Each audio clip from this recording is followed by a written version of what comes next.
अस्सलामुअलैकुम my YouTube family, कैसे हैं आप सब। उम्मीद है कि आप सब खैरियत से होंगे।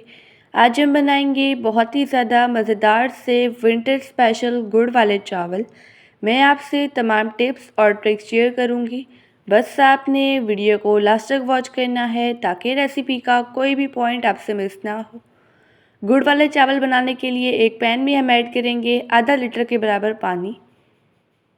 साथ ही ऐड कर देंगे आधा किलो के बराबर गुड़ को मैंने छोटे छोटे पीसेस में तोड़ लिया था। अब इसकी हमने अच्छी तरह से पकाई कर लेनी है ताकि गुड़ इसमें मेल्ट हो जाए। आप इस रेसिपी को ज़रूर ट्राई कीजिएगा और मुझे अपना फीडबैक देना मत भूलिएगा। ये गुड़ की रेसिपी बिल्कुल परफेक्ट है। मैंने आपसे बिल्कुल परफेक्ट मेजरमेंट्स के साथ गुड़ वाले चावल की रेसिपी शेयर की है। यहाँ पर आप देख सकते हैं गुड़ अच्छी तरह से मेल्ट हो चुका है।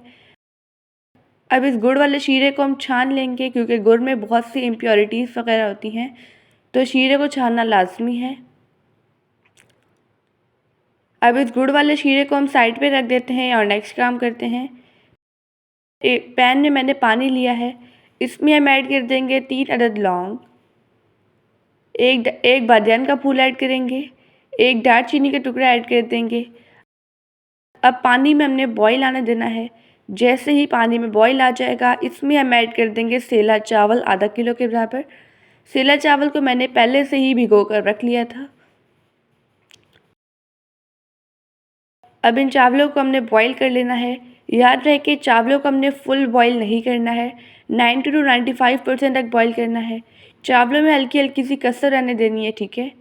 चावल बॉईल हो चुके हैं। अब इनका पानी हम ड्रेन कर लेंगे और चावलों को एक टोकरी में निकाल लेंगे।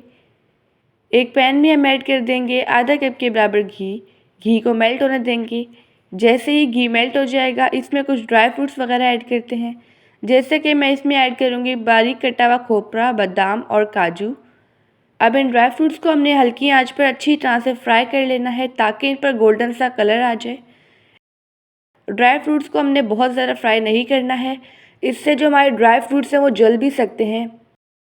अब इन ड्राई फ्रूट्स को सेपरेट प्लेट में निकाल कर साइड पे रख देंगे।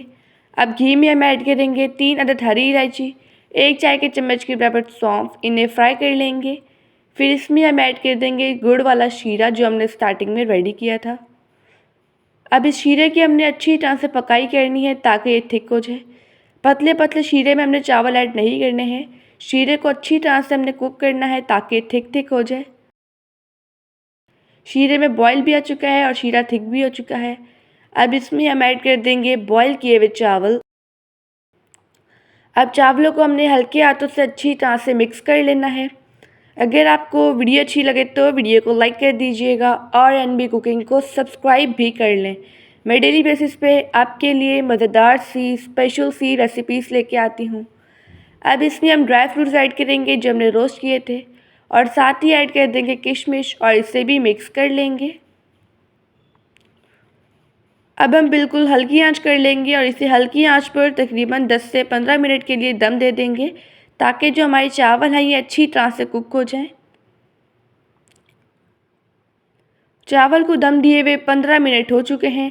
यहाँ पर हमारे मज़ेदार से बहुत ही ज़्यादा डिलीशियस से विंटर स्पेशल गुड़ वाले चावल बनकर रेडी हो चुके हैं। आप देख सकते हैं चावल का एक एक दाना खिला खिला बना है। अब इन गुड़ वाले चावल को हम एक प्लेट में सर्व करेंगे। आई होप कि आपको आज की रेसिपी बहुत ही ज़्यादा पसंद आई होगी। आप सब अपना ढेर सारा ध्यान रखिएगा, मुझे अपनी दुआ में याद रखिएगा। अब मिलते हैं कल किसी नई रेसिपी के साथ। जब तक के लिए अल्लाह हाफिज़, बाय बाय।